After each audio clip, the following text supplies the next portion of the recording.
자, 1번 문제 보시겠습니다. 자, 이번 시간에는 여러분 제56회 FAT 1급 제56회 기출문제의 이론 문제 풀이 먼저 해드리겠습니다. 자, 1번 보시면은 다음 중 손익계산서에 대한 설명으로 옳지 않은 것은 이랬습니다. 1번 일정 기간 동안 기업 실체의 경영성과에 대한 정보를 제공한다. 맞는 거죠. 우리가 손익계산서는 일정 기간 동안의 기업의 경영성과, 재무상태표는 일정 시점의 재무상태를 제공하죠. 자, 1번은 맞았고요. 2번 기업의 미래 현금 흐름과 수익 창출 능력 등의 예측에 유용한 정보를 제공한다. 맞습니다. 우리가 손익계산서에 이 수익성을 보게 되면은 미래의 그 기업이 현금 흐름이 좋을 것인지 나쁠 것인지 예측이 가능하죠. 그래서 2번 맞았고요. 다음에 3번 판매비와 관리비는 상품, 용역 등의 판매 활동과 기업의 관리 활동에서 발생하는 비용으로 매출 원가에 속하지 아니하는 모든 영업비용을 포함한다. 그렇습니다. 우리가 매출 원가라는 별도의 비용 처리하잖아요. 그렇기 때문에 판매 활동 중에서 매출 원가를 뺀 영업 활동에 들어가는 비용을 우리가 판매비와 관리비라고 하는 거죠. 자, 옳지 않은 건 4번인 것 같습니다. 수익과 비용은 각각 순액으로 보고한다 라고 했는데 총액으로 보고하는 것이 원칙입니다. 순액 보고가 아니라 총액으로 보고한다. 답은 4번. 다음 2번 보겠습니다. 다음은 주식회사 한공의 2023년 10월 상품 재고장이다. 주식회사 한공이 재고자산 평가 시 선입선출법을 적용할 경우 10월 말 재고자산의 금액은 얼마인가? 자, 그러면은 매출을 선입선출법으로 정리하는 거예요. 자, 그러면 질문 한번 드려보겠습니다. 자, 250개의 매출이 10월 21일 날 발생했어요. 네. 자, 그렇다면은, 자, 이만희님. 자, 요 250개는 며칠 날 거와 며칠 날 거가 각각 어떻게 판매가 일어난 건가요?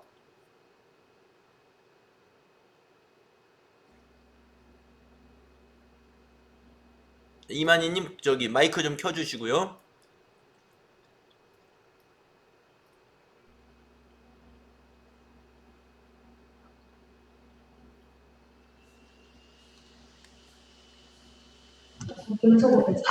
죄송합니다. 10월 1일 날 네. 월초 재고가 150개 있으니까 거기서 150개를 먼저 빼고요. 네. 11일 날 300개에서 100개를 빼면 됩니다. 맞습니다. 그러므로 재고는 200개가 남는 거죠. 여기서 200개가 재고가 남겠습니다. 그래서 재고 자산을 물어보는 거기 때문에 재고 금액을 구하면 되겠습니다. 그래서 1,400원 곱하기 200개 하게 되면은 428, 2일은 2, 28만 원. 예, 28만 원 금액하고 그 다음에 29일 날 29일 날 매입한 거는 200개가 그대로 재고가 됐기 때문에 200개 곱하기 1,300원을 하면은 26만 원이네요. 그래서 두 개의 금액을 구해서 이거를 합계를 구하는 것이 재고 금액입니다. 그래서 54만 원이 10월 말에 재고 금액이 됩니다. 답은 2번이었습니다.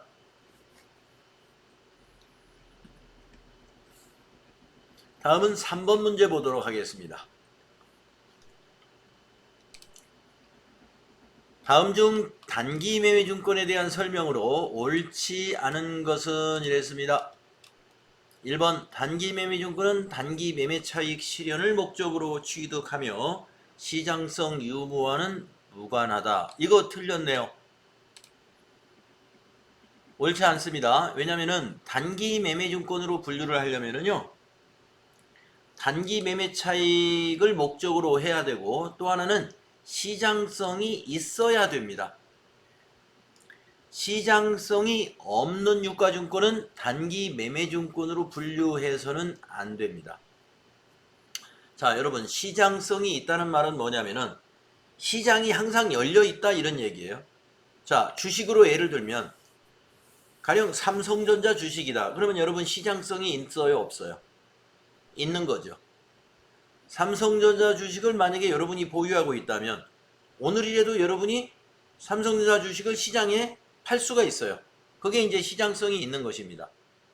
자, 그런데 만약에 시장성이 없는 주식은 무슨 주식일까요? 자, 우리 집 옆에 조그만한 회사가 하나 있어요. 법인이에요. 조그만한 법인. 예, 그래서 만약에 우리 동네 이름을 따가지고 창전건설이다라는 회사가 하나 있다고 보겠습니다. 자, 그 회사의 주식은 그 창전건설의 사장님하고 사모님이 다 주식을 갖고 있어요. 자, 그 주식은 상장되어 있지 않습니다. 주식시장에. 그런 것을 우리가 비상장 주식이라고 하잖아요. 그런 것은 우리가 시장성이 없는 거예요. 그래서 내가 오늘 그 회사 사장님한테 그 회사 주식을 10만원어치를 샀다고 가정을 해봅시다. 뭐 100만원? 좋아요. 100만원어치 샀어요. 그런데 그건 단기 매매증권으로 분류가 안 됩니다. 왜냐? 단기간에 매매 차익을 실현하기가 어려워요. 단기간에 매매 차익을 실현하려면은 그 주식을 내가 한 달이든 두 달 후에든 아니면 6개월 후에도 처분이 가능해야 돼요. 근데 그 주식은 사장님이 다시 사주지 않으면 누가 사지를 않아요. 그 회사에 대해서 잘 모르니까. 네, 그래서 우리는 단기 매매증권으로 분류한다는 것은 단기 매매 차익 목적이어야 되면서 두 번째 시장성이 있어야 합니다. 네, 3번은 1번이 옳지 않은 겁니다. 자, 2번을 보시면 단기 매매증권의 취득과 관련된 부대 비용은 단기 비용으로 인식한다. 네, 수수료 비용이라고 하는 영업의 비용으로 인식해야 됩니다. 다음에 3번 단기 매매증권은 기말에 공정가치로 평가한다. 네, 그래서 우리가 단기 매매증권 평가에 관한 분계도 우리 배웠지 않습니까? 다음에 4번 단기 매매증권 평가 손익은 단기의 손익으로 인식한다. 맞습니다. 단기 매매증권의 평가 손익은 단기의 손익으로 인식하고 매도 가능 증권의 평가 손익은 단기의 손익이 아니라 기타 포괄 손익 누계액이라고 하는 자본으로 인식해야 되죠. 그것도 함께 알아두세요. 자, 그래서 옳지 않은 것은 1번, 나머지는 다 맞는 거였습니다. 다음 4번. 재무상태표에 대한 설명으로 옳지 않은 것은 이랬습니다. 1번 유동자산이 75만원이다. 자, 그러면 유동자산은 여기서 어디까지냐? 현금 및 현금성 자산부터 여기 상품까지가 유동자산이 되겠습니다. 개정과목의 분류를 여러분이 유동자산, 비유동자산 분류할 수 있어야 돼요. 자, 그래서 옳지 않은 것은 1번입니다. 1번 틀렸어요. 40만원도 포함해야 됩니다. 유동자산에. 우리가 상품이라는 건 재고자산이잖아요. 재고자산이 1년 내에 판매가 안 이루어진다. 그러면 영업활동이 가능할까요? 네. 우리가 재고자산이라는 것은 상품, 제품 이런 건데 만들어 놓은 제품, 또 이미 판매하려고 매입한 상품, 이것은 1년 내에 당연히 판매가 일어날 것으로 가정을 해야죠. 그래서 우리는 유동자산으로 분류하는 겁니다. 1번 틀렸습니다. 자, 2번 맞았나요? 네, 투자자산은 투자부동산. 요게 투자자산입니다. 다음에 비유동부채는 120이다. 비유동부채는 여기서 장기차입금하고 퇴직급여 충당부채 요 두 가지가 비유동부채죠. 맞았습니다. 4번 자본은 25만원이다. 자본이라는 것은 자본금부터 여기 이익잉여금까지 요게 자본이죠. 그래서 20만원과 5만원을 더하면 되겠습니다. 25만원 맞습니다. 좀 줄이 안 맞는 것 같은데 하나, 둘, 셋, 넷, 다섯. 하나, 둘, 셋, 넷, 다섯. 네. 예, 줄 간격이 조금 맞지 않았습니다. 자본금이 20, 이익잉여금이 5만원. 네, 맞았습니다. 자, 1번이 틀렸어. 다음 5번 문제 보도록 하겠습니다. 다음은 도매업을 영위하는 주식회사 한공의 비용 계정 과목에 관한 설명입니다. 가완화에 해당하는 계정 과목으로 옳은 것은 자, 매출 채권의 대손에 대비하여 대손 충당금을 설정할 때 반영하는 비용의 계정 과목은 뭐다? 대손 삼각비다. 대손 충당금 추가 설정할 때 차변에 오는 비용이 대손 삼각비죠.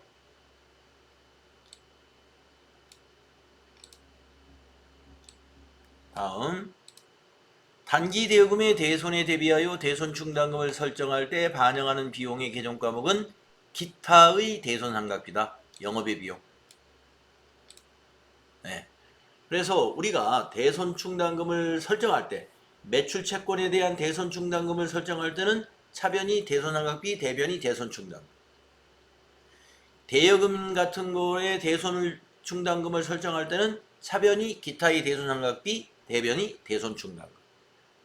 그래서 답이 2번이다.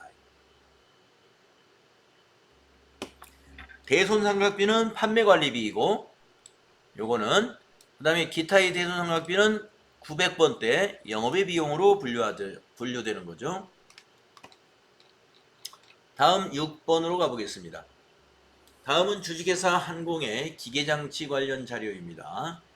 6월 30일에 기록될 유형자산 처분 손익은 얼마인가?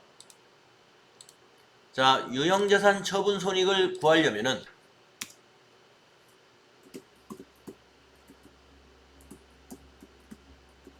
유형자산 처분 이익을 구한다. 그러면 뭘 알아야 돼요? 처분 금액을 알아야죠. 거기서 뭘 빼줘야 돼요? 장부 금액을 빼줘야 됩니다. 그런데 장부 금액이라는 건 어떻게 구하는 거예요? 취득금한 금액에서 감가상각 누계액을 빼주어야 그게 장부 금액인 거예요. 그래서 이 유형자산 처분 이익을 구하라. 그러면 처분 금액 얼마인지는 문제에서 알려줍니다. 그러나 장부 금액은 바로 알려주지 않죠. 취득원가 알려주고 감가상각하는 방법 알려주니까 취득원가에서 감가상각을 해서 감가상각 누계액을 빼서 우리가 장부 금액을 산출해 봐야 되는 거죠. 자, 그러면 문제를 봅니다. 처분 금액 여기 나와 있죠. 230만 원에 처분했어요.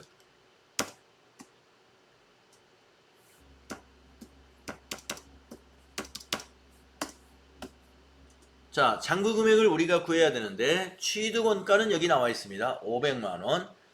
그러면 감가상각 누계 지금까지 감가상각을 얼마 했는지 따져보겠습니다. 자, 22년 12월 31일 날 취득을 했고요.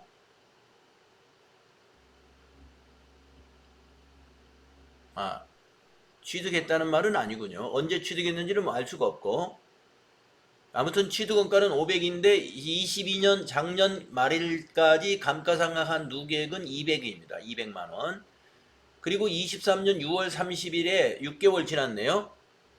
230만원에 처분을 했는데 여기 정액법으로 상각을 하고 내용연수 5년이고 잔존가치 없고 월할 상각한다 이런 얘기입니다. 그러면은 전기까지 감가상각한 거 200에다가 23년도에 6개월 지난 6개월치의 상각을 해주면 되겠습니다.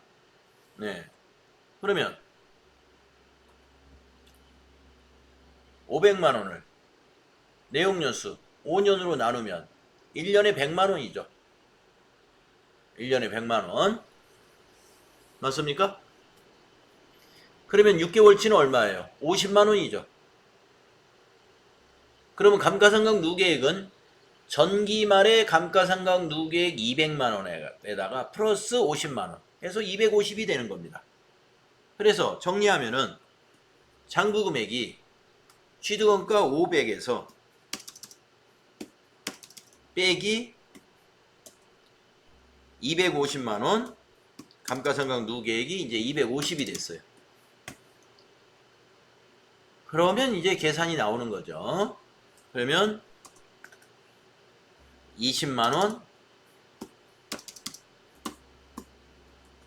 손실을 봤다라는 걸 우리가 알 수가 있죠. 자, 처분을 230에 했는데 잔고 금액이 얼마예요? 250이지 않습니까? 500 빼기 250. 그래서 20만원 손실봤다. 그래서 유형자산 처분 손실 20만원 1번이 답이 되겠습니다. 다음 7번을 보겠습니다. 다음은 주식회사 한공의 보험료 지급과 관련된 자료입니다. 기말에 주식회사 한공이 수행할 결산정리 분계로 옳은 것은 이었습니다. 자, 10월 1일날 보험계약을 체결한 후 1년분 보험료 120만원을 지급하고 보험료 지급 시에 다음과 같이 회계 처리했습니다. 자, 전부 다 비용 처리했죠? 그러면 기말에는 우리가 결산 때 어떻게 해야 돼요? 미경과된 거를 자산 잡아야죠. 네. 그러면 보험기간이 어떻게 되겠습니까? 10월 1일부터 내년 9월 30일까지니까 미경과 보험료는 9개월치예요. 그러면 1년에 120이면 9개월치는 90만원이 되겠네요. 90만원을 자산으로 잡고 단기의 비용에서는 취소시키는 분계를 찾으면 되겠습니다. 그것이 답번이에요. 미경과 보험료 90만원은 단기의 비용에서 취소시키고 자산으로 잡는 분계 답번이 되겠습니다. 그래서 차변의 선급비용 90만원, 대변의 보험료 90만원. 이걸 우리가 비용의 이연이라고 하죠. 비용의 이연.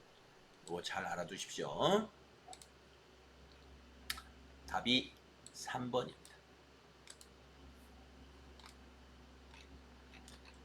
자, 8번 문제 보겠습니다. 다음 중 부가가치세법상 사업자 등록에 대하여 잘못 설명한 사람은 이랬어요. 자, 현지 국가와 지방자치단체는 부가가치세법상 사업자에 해당되지 않아 사업자 등록 의무가 없다 이랬어요. 자, 최요기님, 자, 현지 설명이 맞았습니까?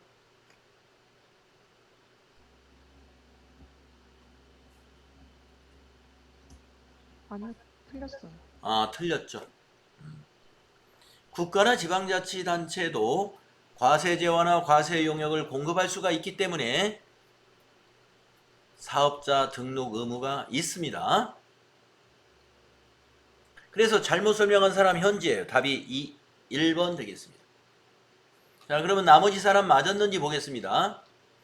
일시적 우발적으로 재화나 용역을 공급하는 자는 사업자 등록 의무가 없어. 맞습니다. 우리가 일시적 우발적으로 재화나 용역을 공급하는 자를 우리가 보통 뭐라고 그러냐면 행사 때만 사업을 하는 자를 말하는 거예요. 행사 때. 예. 자, 학교 운동회를 한다. 네, 학교 운동회. 학교 운동회를 하는데 학부모 뭐라고 그럴까요? 학부모 단체라고 그러나요? 예. 어머니회, 학교에 학부모회에서 운동장에서 아이들에게 아이스크림을 파는 일을 했다. 운동회 말고는 안 해요. 그 사업을. 예. 그렇다면 부가세 과세를 해야 되느냐? 안 한다 이겁니다. 예, 왜냐하면 일시적 우발적으로 재화를 공급하는 자는 우리가 부가가치세법상 사업자로 보지를 않습니다. 그 얘기입니다. 그래서 등록 의무가 없다.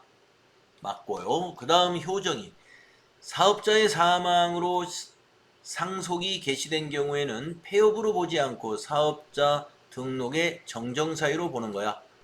맞습니다. 자, 사업자가 사망을 해가지고 상속자가 계승을 했어요. 그러면 그건 폐업으로 보지 않고 사업자 등록증에 대표자 정정하시면 되겠습니다. 다음, 관할 세무서장은 사업자가 사업자 등록 신청을 하지 않을 경우 직권 등록을 할 수 있어. 예, 직권 등록도 할 수 있도록 돼 있어요.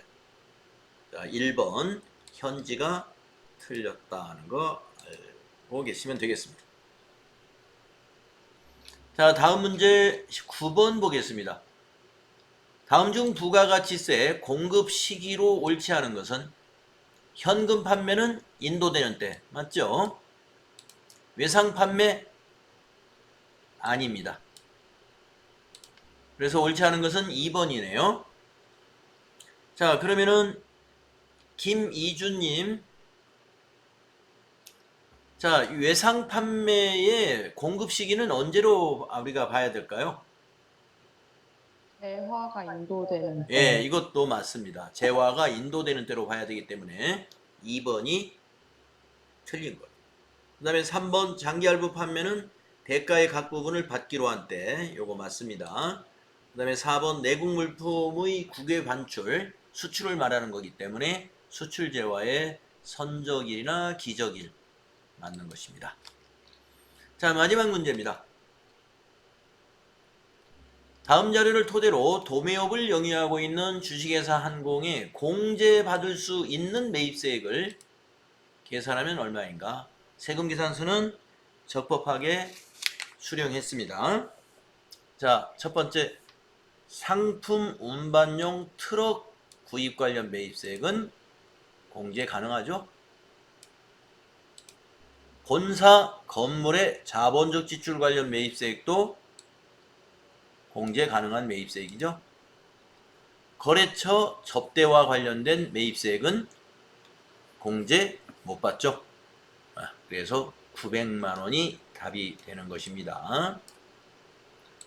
자, 여러분들이 미리 문제를 아마 풀어보셨을 텐데 이 10개 문제 중에서 7개 이상 정답을 맞출 수 있도록 실력을 갖추시고요. 다 맞출 수 있으면 더욱 좋습니다. 우리가 이론에서 점수를, 이론이 지금 30점 배점이잖아요. 이론 30점을 만약에 다 확보를 해 놓는다 그러면 실무를 여러분이 아주 편안하게 할 수가 있어요. 30점의 감점이라는 것은 2점짜리를 10개 하고도 뭐 15개? 평가 문제 2점짜리 15개를 틀려도 합격이 된다는 얘기입니다. 네, 그렇기 때문에 여러분이 이론 한 문제당 3점입니다. 이론 문제를 잘 해결할 수 있도록 이론 공부 많이 해 줍시다. 자, 혹시 설명이 부족한 거 있으면 추가 질문 받겠습니다.